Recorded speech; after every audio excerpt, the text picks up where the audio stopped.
Welcome to today's class. Today we will discuss about the law of equimarginal utility. So what is the law of equimarginal utility?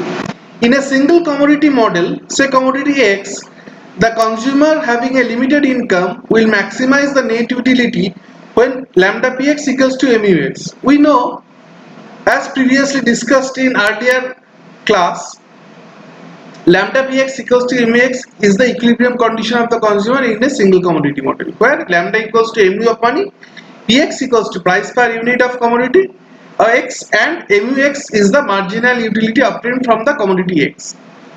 Let us suppose there exists another commodity y, whose price per unit is py, and the marginal utility obtained from the consumption of y is mu of y. Hence we shall get another equilibrium condition, which is as follows: lambda py equals to mu of y is the equilibrium condition for commodity y. From lambda px equals to mux, we can write lambda equals to mux divided by px, and from lambda py equals to muy, we can write lambda equals to muy divided by py. Thus, in a two commodity framework, we can write lambda equals to mux divided by px equals to mu of y divided by py. This ratio mux divided by px and mu of y divided by py is equal to lambda, which is marginal utility of money. This is known as the law of equimarginal utility, which shows that mu of money is constant and is equal to the ratio of mu and price per unit of the commodity. Hence, the law implies that the consumer gets the same level of extra utility by spending ₹1 either on x or y.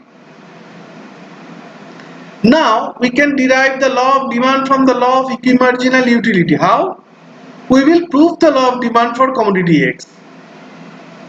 Let Px, price per unit of commodity X, falls to Px1, and Py, price per unit of commodity Y, remain constant. Therefore, initially mux divided by Px equals to muy divided by Py, and muy divided by Py remains constant. As Px falls to Px1, mu of x divided by px rises to mu of x divided by px1. This ratio rises because the denominator decreases. As the denominator decreases, the value of the ratio increases. So mu of x divided by px1 is greater than mu of x divided by px. So it is written here, mu of x divided by px1 greater than mu of x divided by px, but mu of y divided by py will not be affected. So we get mu of x divided by px1 greater than mu of y divided by py. Hence, to maintain the equality, mux has to fall. This will only happen if the consumption of x increases. We know from the law of diminishing marginal utility that mu decreases as the consumption of the commodity increases. So this means that the demand for x rises when price of x falls. Thus the law of demand is proved from the law of equimarginal utility, as because price of x falls to px1, and to restore back to the equilibrium condition, mu of x has to fall. As px1 is less than px, price decreases, so the demand increases. As the demand increases, the consumption increases and mux falls. This means the demand for x rises when price of x falls. Thus the law of demand is proved. Okay, so we can also prove this graphically. How?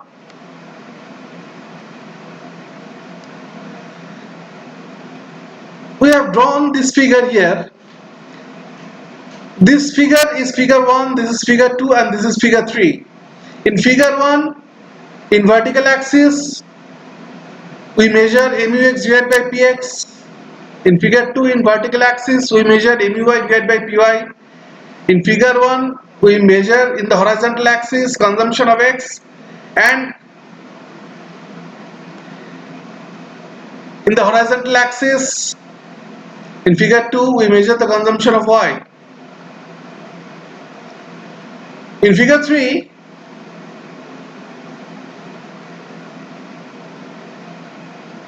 In vertical axis we measure the price of X, in the horizontal axis we measure the demand for X.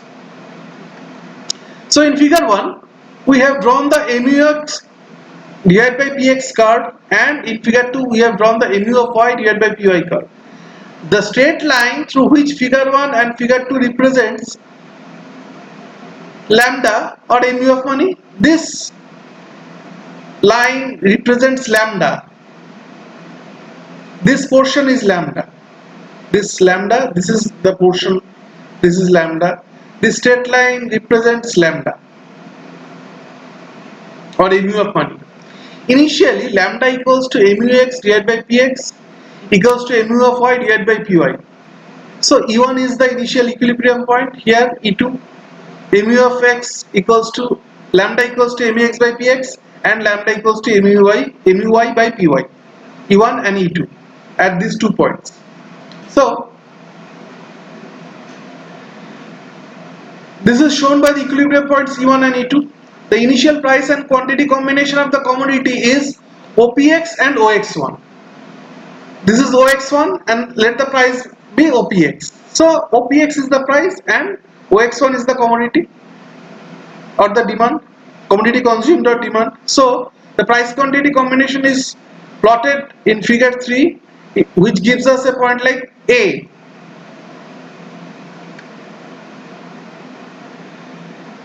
The initial price and quantity combination of the commodity X is OP1, OPX and OX1,